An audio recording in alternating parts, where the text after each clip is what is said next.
Hi guys, welcome to my village homestead here in rural South Africa. I've just finished 2 cups of chai tea and I'm about to upload the video that I've been editing for you guys. It's funny, after finishing editing this video, I stepped out in the veranda to look through the road that passes through my village. I saw trucks passing with investment from one city to another. It made me think, is it coincidence that I'm talking about investment on this video today? And I'm trying to hook up people with the right people so that they can invest and build their businesses in the rural areas. Everyone, welcome back to my channel and thank you for tuning in. My name is Velile. I am a lifestyle blogger from South Africa.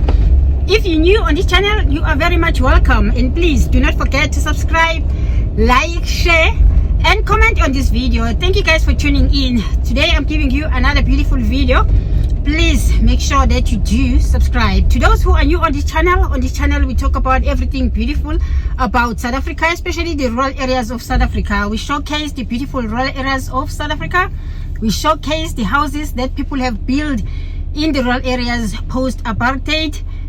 And we showcase the developments that are happening in the rural areas. To those who have been around on this channel know that I balance between living in United States in Washington DC and living in South Africa in Johannesburg, in the city of Johannesburg, and also in my homestead in the rural areas. So I showcase all of that life around here, but more specifically I love to showcase the beautiful rural areas of South Africa. Look, our rural areas in South Africa are rich in natural resources that can sustain us for the rest of our lives through to our children and their generations to come. If you are young and interested in finding out where to invest in rural South Africa, especially in KZN, please stay tuned because I'm going to give you more information on this. We are about 2/3 rural by land use. So there is quite a bit of available land, some agriculture, some subsistence, small towns and villages. And so there is a town planning scheme for that whole area, which is broken down into spatial development frameworks. So we have 5, if memory serves me. We have a northern spatial development framework, we have a western spatial development framework, we have a central spatial development framework, and then within that we have a CBD master plan, and then the 5th one is a southern spatial development framework. And so what those frameworks do is they take cognizance of the topography, they take cognizance of the existing populations, they take cognizance of the environmental sensitivity or the environmental opportunities, they take cognizance of the infrastructure networks that are there versus those that aren't, and they start to then map out what is the broad plan for each of these regions from an investment and development perspective. And then within each of those, where there is a concentration of people, so for example within the Western Spatial Development Framework Plan, in that Pinetown, Hillcrest, Kloof area, we zoom in and do more detailed local area planning on precincts. So there is a plan from a spatial development and investment perspective, and then we overlay that with other types of plans. So we have an economic development plan that overlays that. We have a bulk infrastructure plan that overlays that. We have an international investment plan that overlays that. So there are plans. Yes guys, you heard it right. 2/3 of land in KwaZulu-Natal is rural. That means we have greater opportunities of developing this land in any other way. Let's talk investment. That was the voice of Russell Curtis from Invest Durban, who was recently at the business talk that I had conducted in KwaZulu-Natal. The aim for the business talk was to establish where to invest in the rural areas. So let's just talk about that. So right now, if you are new, that's what you are going to get from me, because this platform is all about educating each other, motivating each other, and inspiring each other. So please stay tuned. I hope you enjoyed this video. Okay guys, now that we have each other and we are listening to each other, thank you again for tuning in. Please do not forget to subscribe, like, share, and comment on this video. We are talking investment in the rural areas today. Where should we invest? what are the opportunities for investment, and whom can you contact if you have money to invest on anything in the rural areas.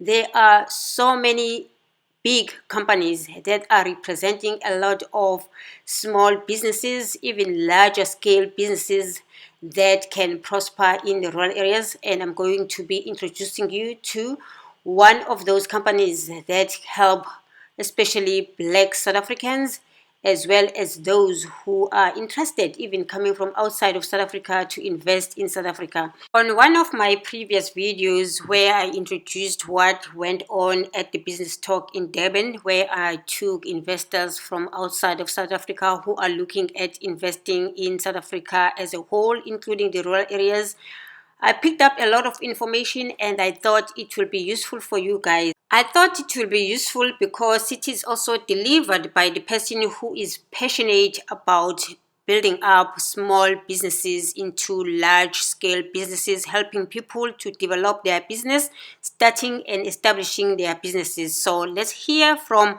what Paul Ngema, the chairperson of NAFCOC, had to share with us so that we can probably learn from those who are in the business, passionate about the business and the growth of the Black communities, including in the rural areas. Guys, please meet Paul Ngema, the chairperson of NAFCOC. He will explain exactly what NAFCOC is all about. I'm a business person, but I've got a passion of developing SMMEs. That's why most of the time I spend a lot of time, besides my business, running my businesses, I spend a lot of time developing our chamber, which is NAFCOC. NAFCOC is one of the oldest chambers in our country. National African Federal Chamber of Commerce and Industry. Economic transformation agenda has become very important because for us we are going to narrow the gap. I like what Thabo Mbeki painted, which is there's a first and the second economy, which is a fact. Yes.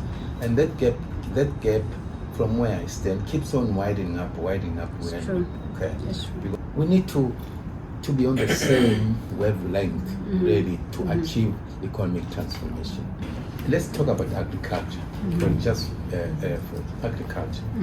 Agriculture is a job creator. It's easy. I remember even during COVID-19, it's one sector that remained really sustaining. In fact, South Africa during COVID-19. Yes, sustaining the creation of job opportunities. Yes. And in rural areas here, people they need to farm because some of the people, they own that land. Even they don't own the land, but at the same time, they are under this, they are under 99-year lease. Yes. And those people, I mean, they need to be assisted so that they grow farming, whatever they want to farm. Even now, there's something that now is a hit in our country, cannabis. Yeah. So right now we are busy because that's when this thing, the government deregulated the marijuana. And the whites, because it's expensive to get a license, whites were the first to get go the for license. it. Yeah. They have pharmacies all over now in South Africa. And but now the government we had to feed back the information back to them and say, people, our people were jailed for now and then for using marijuana. Now that is deregulated. What about they must be given an opportunity? They must be licensed, given permission, at least to grow into the space. Yes. Because especially for medical purposes. So agriculture is one space where we can see change.